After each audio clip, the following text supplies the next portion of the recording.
Now since you've scored AIR-1, our aspirants want to know कि आपका score क्या था phase 1 में? So phase 1 में मेरा पिछली बार score 81 था.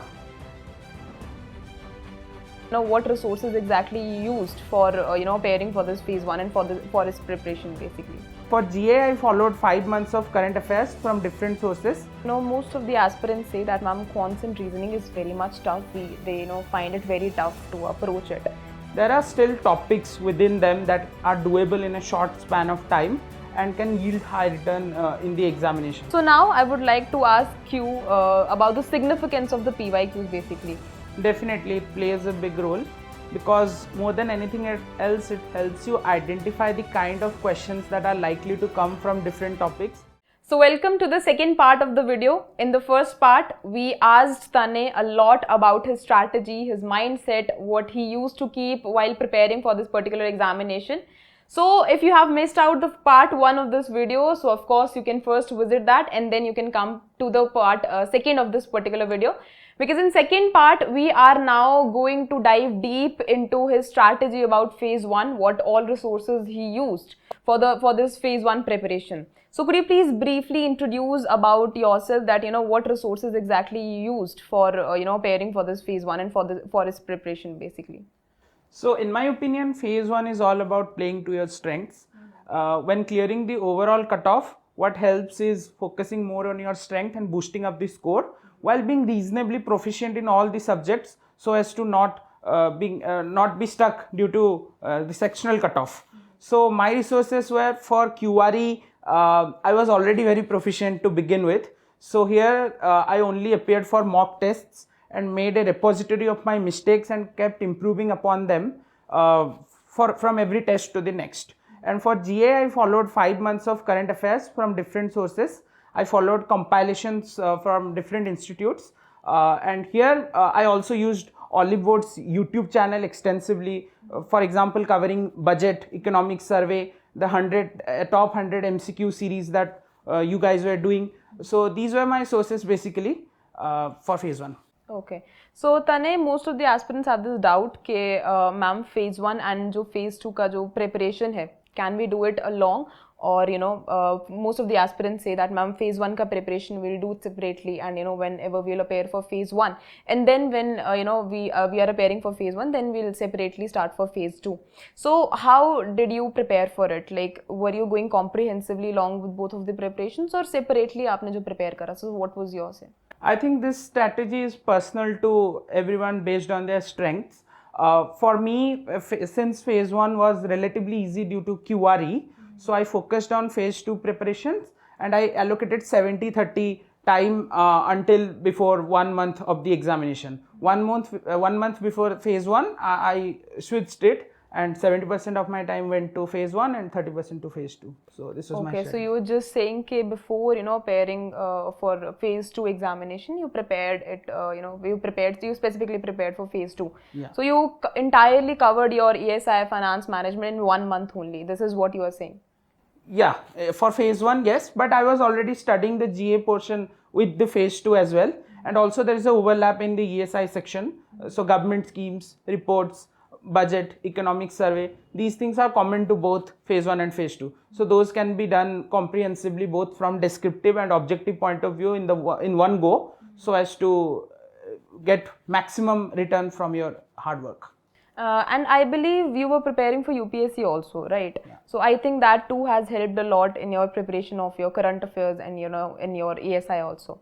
Correct. So next question, that most of the aspirants say that ma'am quant reasoning is very much tough. They find it very tough to approach it.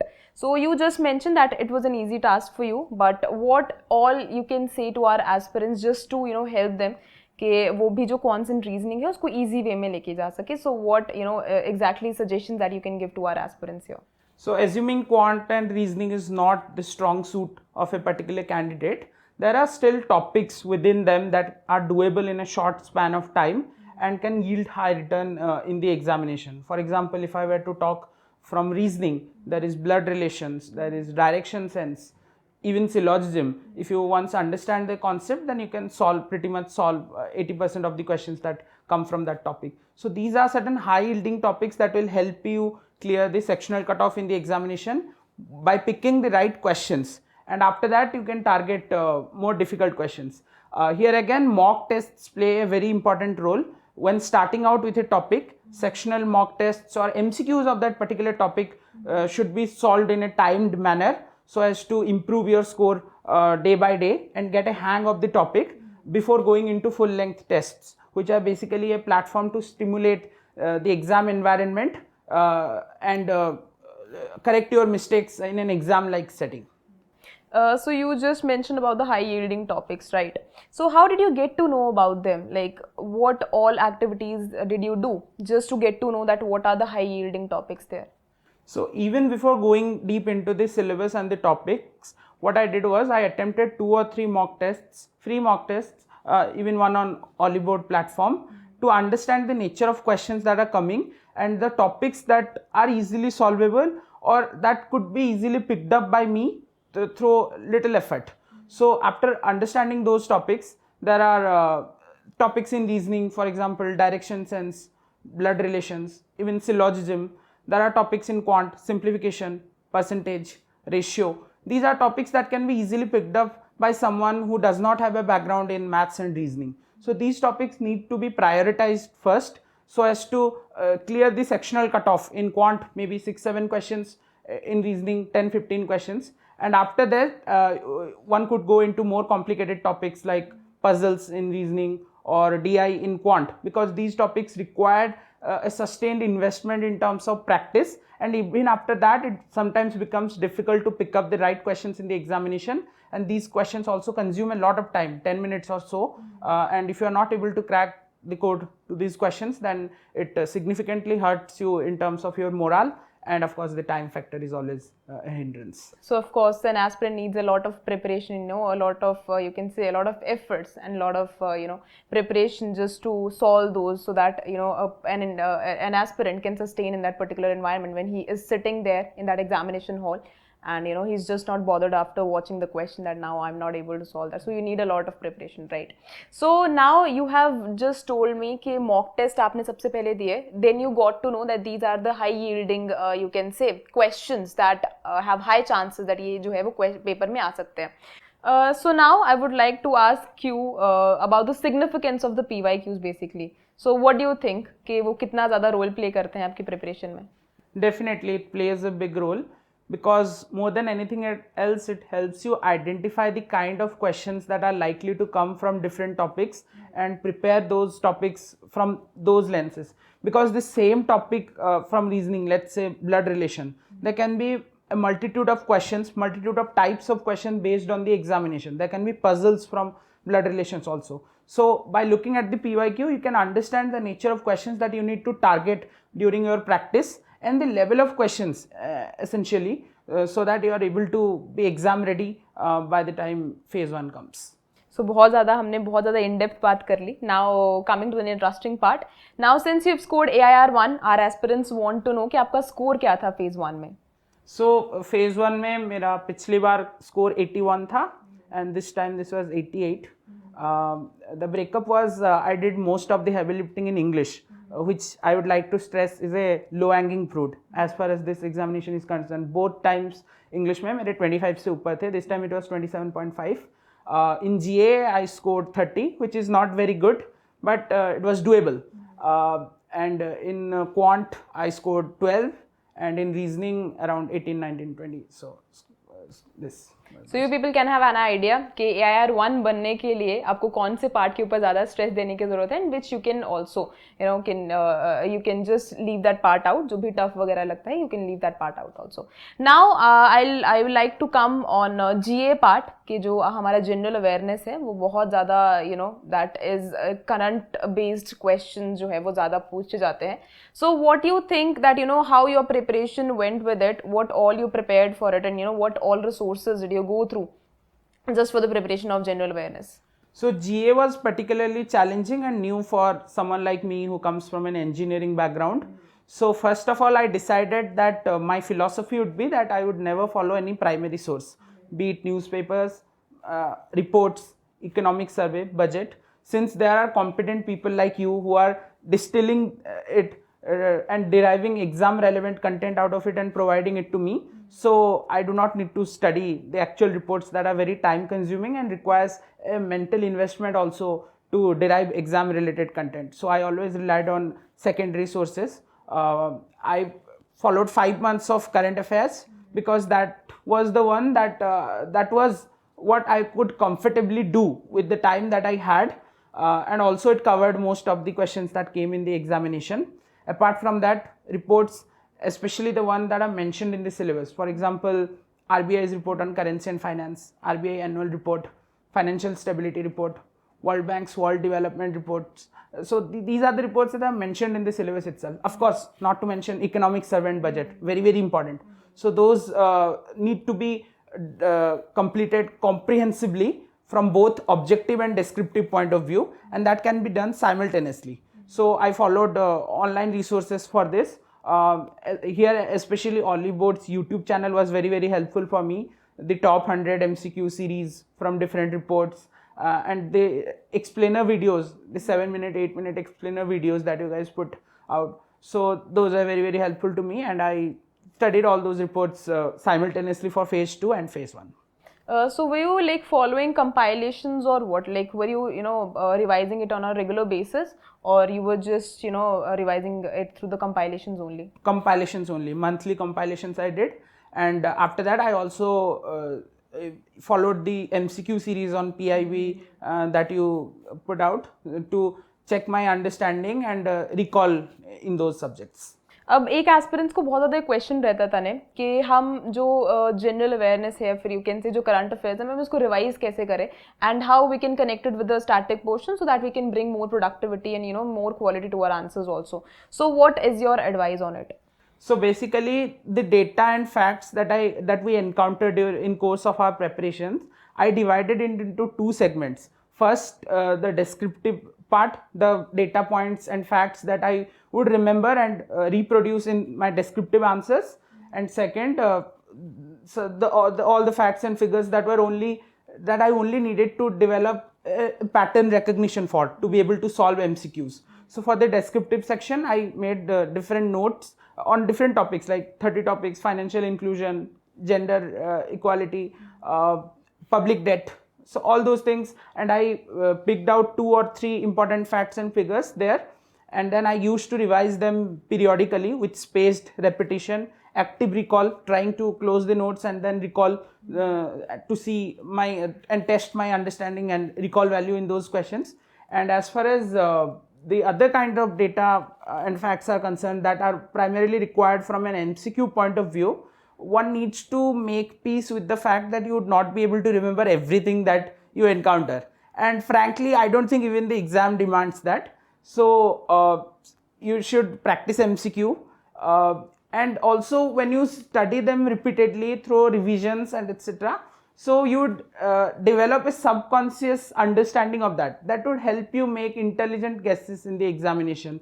So you will be able to eliminate certain options or develop familiarity with the options and able to answer the question from that. So some of those things also help in the phase 1 examination. Right. So you just mentioned कि यहाँ पे जो है tips and tricks भी आप use कर सकते हो just to clear the examination. So what tips and tricks like you use because you were preparing for UPSC also. So aspirants are very clever at this thing कि हम जो है वो elimination technique वगैरह भी लगा सकते हैं. So did you use that technique here also? Like definitely. So when you read a lot of data and develop a holistic understanding, जैसे if I ask you what is the total export value of India, so उससे you can then think कि कौन सा हमारा export highest है, and you can eliminate certain options that ask for specific data on this. So like this, there are lots of topics in which when you read through a lot of information, you develop a subconscious mind. In phase 1, especially for the GA section, it is also important that you are able to read through the entire question paper because questions are very, very lengthy these days and time is short, 25 minutes for 80 questions. So but you need to read each and every question because you never know which part of the question paper has favorable questions as far as your preparation is concerned. So speed reading is very important. What I used to do was, before reading the question, I used to read the options so as to get a sense whether I'm familiar with this. After that, I used to read the first 1 or 2 lines of the question and the last 1 or 2 lines. and try to guess the context of the question. So if I saw that this was completely I was completely oblivious to this, or this was from an obscure topic that I had no idea about, I would skip it in the first go and come back to it. So like this, you need to skim through the questions to reach the end of the question paper, and then you can attempt specific questions that are more difficult or that you want to guess in the second round. So we have a lot of problems in between. हम जब preparation करते हैं, so of course we have a lot of obstructions in that phase also. And I consider कि जो time है, it is one of the obstructions. So how did you manage that? Like you were in in that particular environment and you have secured AIR-1. So उस phase में AIR-1 जो है वो कैसे अपने आप को बैठाता है, and what all feeling you have in that particular environment? How did you manage that? So as I already mentioned before, so before even starting the preparation, I sat down with the PYQ syllabus and I did a source mapping. Basically, the questions that were asked in previous years, whether they were, how many of them were from government schemes, from report, from static, from PIB, and I made an Excel sheet to record all this. Based on that, I divided my time for different sources to study them and kept track of them. In the weekends, I used to keep it for mock, one of phase 1 and one of phase 2. In the later part of the preparation, closer to phase 1, I shifted entirely to phase 1 mock tests. And yeah, so that was it. So we cannot expect this thing कि एक aspirant जो है वो सारा दिन ही बैठ के सिर्फ preparation में ही लगा है, the entire hours are just going in study only. So what extra did you put in just to make yourself happy and just to make the entire day entertaining? So what extra activities you were just engaged in? So I used to talk with my parents. My father is very interested in the world in general, so I used to talk to him about different things, about life, about society, about my future. So that consumed a lot of my time and freed up my mind, cut the clutter, as it's said. Apart from that, I used to do a bit of reading, as I mentioned, primarily from online sources, and watch a couple of YouTube videos. Of course, everybody has off days, and I did also. What you need to do is account for them in your preparation. So you need to understand that every day your efficiency will not be at the same level. So you need to account for those days in which you would not be able to study or not be able to put up optimum effort. So while keeping those in those deadlines and targets helps you. And even in off days, I think something can always be done. Passive learning by watching YouTube videos or solving some MCQs. These can be done even in off days to make something out of it. So entirely what Tanay has just said कि सारा दिन जो है वो quality time रहना चाहिए. ऐसा नहीं है कि you're just wasting out your time. Even when you are not studying, you don't have books open right front of you, then also you are just engaged in such activities which are qualitative in nature. So Tanay, you have a younger brother also, right? So उसका contribution कितना था आपकी preparation में, आपकी success में? So he was my source of entertainment, relaxation. We used to play different kind of games, online games or on phone, etc. And he used to always keep me cheerful. Like in course of preparation, we always see that sometimes there is a low feeling that what am I doing? Why am I not getting the results of my effort? Especially after the shock that I got last year, not being able to take the interview. So that was a particularly low point for me, but he's always cheerful. He's always running after me, asking different things, asking me to do his homework. So I think that was really a source of relaxation and entertainment that kept me high in my low times. Yes, you were completely engaged in the obligation that every elder brother has. Yeah. So, Tanay, we asked you about general awareness. We asked you about constant reasoning also. Now, coming on the English part, you just said कि English में आपने बहुत अच्छा score करा था. So, were you using any extra resources, or were you putting extra efforts in the preparation of English, just that lead you here to score more in English? Actually, not. But my habit since childhood of reading, debating in college, a bit of writing held me in pretty good stead as far as English in phase 1 was concerned. But for those for people whose English is not their strength, I would seriously recommend them to invest their time in English vocabulary, certain I'm not sure of the topics, but whatever the topics are there, because those are easily doable, as opposed to, let's say, quant and reasoning, where you need a sustained effort to develop some skills. English is relatively easier, and it is easy to target 25 plus in English, and that actually significantly eases off the burden as far as clearing the overall cutoff is concerned. So English is something that nobody should take lightly. Now, coming on the mock test, you mentioned that you were completely engaged in giving mock tests, but were you giving it on a regular basis, or you were just giving it on a weekend basis? Weekends. I allocated time specifically for mock tests in the weekends, followed by analysis and looking and analyzing those questions which were doable based on my skill level, but I could not do because of exam pressure, or I made an error of omission or something of that nature, silly mistakes. So those I specifically noted down in a notebook, made a repository of my mistakes so as to look at them before giving the next mock test, and continuously improve upon those mistakes so as to not make them in the final examination. So mock tests are very important. Also, during my off days, I used to take 1 or 2 mock tests just to have the practice and hang of it. सो तने बहुत सारे aspirants को ये भी question रहता है कि ma'am किस सब्जेक्ट के साथ हम पहले स्टार्ट करें, should we start with English first, quants first, reasoning first, so what is your say on it? I think you should start with the subject that you are comfortable with, just to get a hang of the preparation and develop some momentum before going in for the tougher subjects. So were you giving mock tests simultaneously, like you started with, for say, you started with quants, and as in when you were going through the syllabus and simultaneously were giving mock tests also? Was this the case? Yeah. So since I already had a fair understanding of the entire syllabus, so I directly attempted full-length mock tests. For people who are just starting out or who are weak in certain topics, sectional mock tests could be more beneficial in terms of getting exposure to different kinds of problems. But for me, full-length mock tests were always the key. Okay. So I think that is it. Any of the aspirational words that you have to say to my aspirants here, so that they can also secure, they can also crack this particular examination, specifically for phase 1? So for phase 1, you need to understand that you do not need to master all the subjects. It is all about playing to your strengths.